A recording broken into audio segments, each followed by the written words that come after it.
আল্লাহ বলেন রমাদান এমন একটা মাস যে মাসে কোরআন নাজিল করা হয়েছে, আর এই কোরআন হচ্ছে বিশ্ব মানবের জন্য পথ নির্দেশিকা, হেদায়েতের সুস্পষ্ট বর্ণনা এবং সত্য মিথ্যা পৃথক করার আসমানি মানদণ্ড রূপে জামিনে আমাদের জন্য কোরআন নাজিল করেছে কে? আওয়াজ করে বলেন তো, আল্লাহর নাজিল করা এই কোরআনে কোনো ভুল আছে?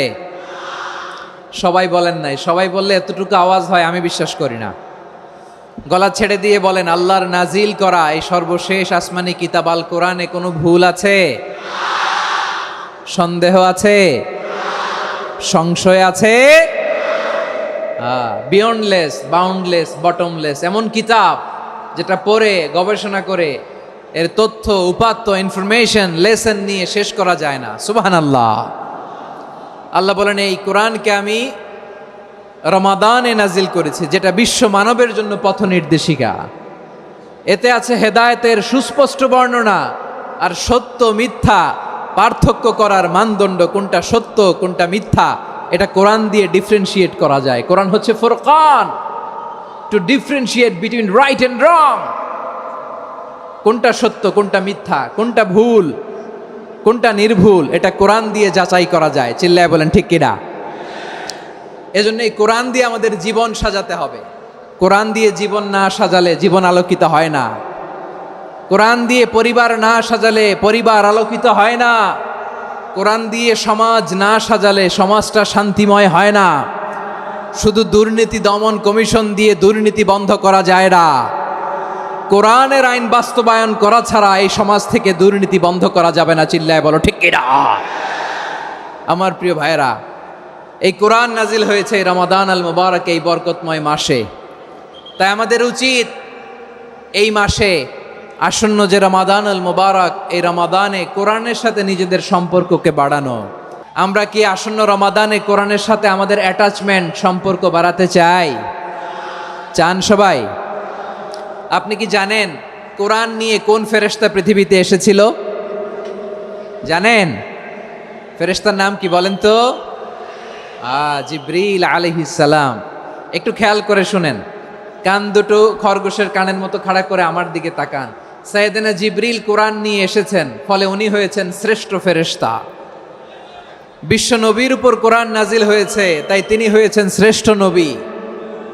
রমাদানে কোরআন নাজিল হয়েছে, তাই রমাদান হয়েছে শ্রেষ্ঠ মাস। কদরের রাতে কোরআন নাজিল হয়েছে, তাই কদর হয়েছে শ্রেষ্ঠ রাত।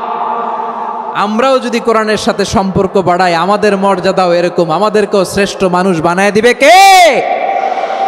এজন্য কোরআনের সাথে সম্পর্ক বাড়াইতে রাজি আছেন তো? যারাই কোরআনের সাথে সম্পর্ক বাড়ায় এদের মর্যাদা বাড়ায় দেয় কে? দেখবেন আমাদের হাফেজে কোরআন, তারা ইন্টারন্যাশনাল কোরআন কম্পিটিশনে যে গোটা বিশ্বকে পেছনে ফেলে প্রথম পুরস্কার নিয়ে আসে। এত ছোট ছোট বাচ্চা, ও সমাজ বোঝে না, রাজনীতি বোঝে না, টাকা পয়সা বোঝে না, কিচ্ছু বোঝে না, কিন্তু গোটা বিশ্বে ওকে সম্মানের চেয়ারে আসীন করেছে কে? এই কোরআনের সাথে লাগলে আল্লাহ তাআলা সম্মান বাড়িয়ে দেয়। আমার প্রিয় ভাইয়েরা, আসুন আমরা শুরুতেই, আলোচনার শুরুতেই শপথ নেই যে আসন্ন রমাদানে আমরা কোরআনের সাথে নিজেদের সম্পর্ককে মজবুত করব ইনশাআল্লাহ। সবাই বলুন ইনশাআল্লাহ। আচ্ছা, এই বছর যদি খুশনসিব হয় আমাদের, আমরা যদি পাই, আগামী বছরও যে রমাদান আমরা পাবো কোনো গ্যারান্টি আছে? তাহলে আসুন আমরা ভেবে নেই, হতে পারে this Ramadan could be the last and final Ramadan in our life. হতে পারে এই রমাদানই হতে পারে আমার জীবনের শেষ রমাদান। ঠিক কিনা বলেন? তাই আসুন আমরা আল্লাহর কাছে দোয়া করি, আল্লাহুম্মা বাল্লিগনা রমাদান। আল্লাহ, তুমি রমাদান পর্যন্ত আমাদেরকে পৌঁছে দাও। আওয়াজ করে পড়েন আমিন। ইবনু রাজব আল হাম্বালি লাতাইফুল মাআরিফের মধ্যে লিখেছেন, সাহাবারা ওনারা রমাদান কেন্দ্রিক, আমাদের সালাফ সালফে সালেহিনরা রমাদান কেন্দ্রিক জীবন কাটাতেন। ওনারা রমজান আসার 6 মাস আগে আল্লাহর কাছে দোয়া করতেন, আল্লাহ রমজান পর্যন্ত পৌঁছে দাও। রমজান চলে যাওয়ার পরে বাকি 6 মাস আল্লাহর কাছে দোয়া করতেন, আল্লাহ এই রমাদানে যে ইবাদত করেছি এই ইবাদতগুলো তুমি কবুল করে নাও। সুবহানাল্লাহ। তাহলে পুরো বছর রমাদান কেন্দ্রিক জীবন। রমজান আসার আগে 6 মাস দোয়া করতো, আল্লাহ আমরা যেন রমজান পাই। রমজান চলে যাওয়ার পরে বাকি 6 মাস বলতো, আল্লাহ রমজানে যে ইবাদত করেছি এগুলো তুমি কবুল করে নাও। সুবহানাল্লাহ। আবার এই শাবান মাসে আল্লাহর হাবিব সাল্লাল্লাহু আলাইহি ওয়াসাল্লাম সবচেয়ে বেশি রোজা রাখতেন। কানা ইয়াসুমু শাবানা কুল্লাহ। সবচেয়ে বেশি রোজা রাখতেন শাবান মাসে।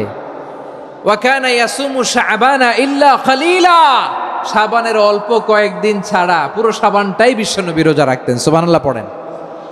এই শাবানে আপনারা রোজা রাখছেন তো? রাখছেন? আল্লাহ তুমি কবুল করো, আমরা সবাই পড়ি আমিন। মাইকের সাউন্ডটা একটু উইক মনে হচ্ছে, একটু স্ট্রং করতে হবে সামান্য।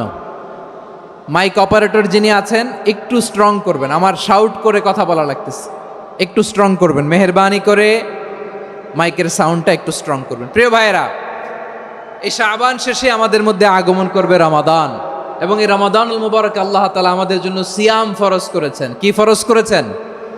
তিনি সূরাতুল বাকারার 183 নম্বর আয়াতে ইরশাদ করছেন, রাব্বুল আলামিন বলেন, ইয়া আইয়ুহাল্লাযীনা আমানু কুতিবা আলাইকুমুস সিয়ামু কামা কুতিবা আলাল্লাযীনা মিন ক্বাবলিকুম লাআল্লাকুম তাত্তাকুন। আল্লাহ বলেন, ও বিশ্বাসীরা শোনো শোনো, তোমাদের জন্য সিয়ামকে ফরজ করা হয়েছে, ঠিক যেমন ভাবে তোমাদের পূর্ববর্তী উম্মতদের উপরও সিয়ামকে ফরজ করা হয়েছিল, লাআল্লাকুম তাত্তাকুন, যাতে করে তোমরা সবাই মুত্তাকি হতে পারো। সুবহানাল্লাহ বলেন, যাতে করে তোমরা আল্লাহ সচেতন হতে পারো। তাহলে সিয়ামকে, এই সামনে যে রমাদান আসতেছে আমার প্রিয় ভাইয়েরা, এই পুরো রমাদান ব্যাপী সিয়াম সাধন করা, সিয়াম পালন করাকে আমাদের জন্য ফরজ করে দিয়েছে কে? রমাদানের রোজা রাখার নফল নাকি? রমাদানে সিয়াম পালন করা কি নফল? সুন্নাত?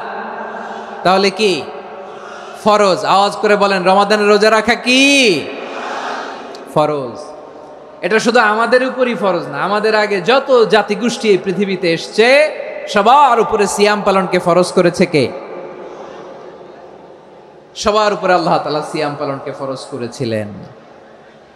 তবে ধরনটা ভিন্ন ছিল, এক এক জাতিগোষ্ঠীর জন্য এক এক ধরনের ছিল। আমাদের জন্য সিয়াম ফরজ টানা 1 মাস 30 দিন বা 29 দিন। কোন কোন উম্মতের উপর 30 দিন না, মাত্র 3টা রোজা ফরজ ছিল। কয়টা?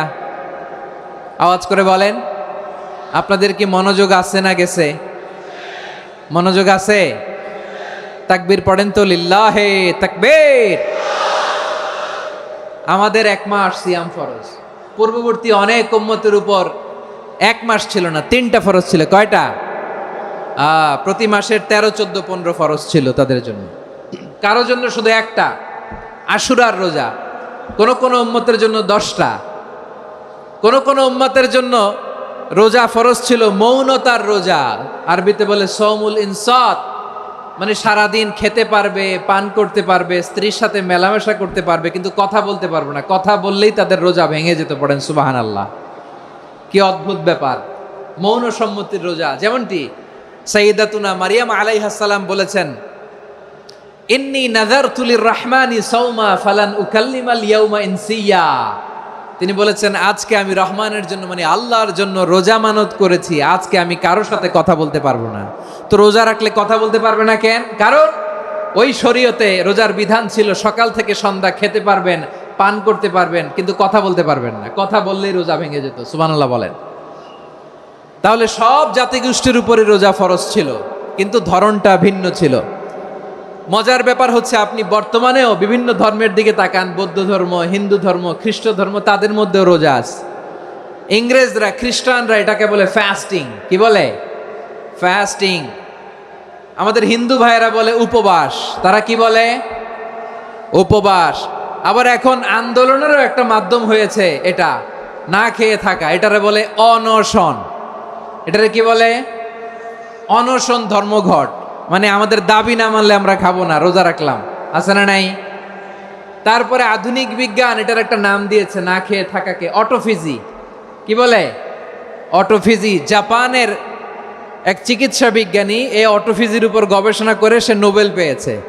সুবহানাল্লাহ পড়বেন না? এজন্য আল্লাহ তাআলা আমাদের জন্য গোটা রমাদানে এই সিয়ামকে ফরজ করে দিয়েছেন। আওয়াজ করে বলেন আল্লাহু আকবার।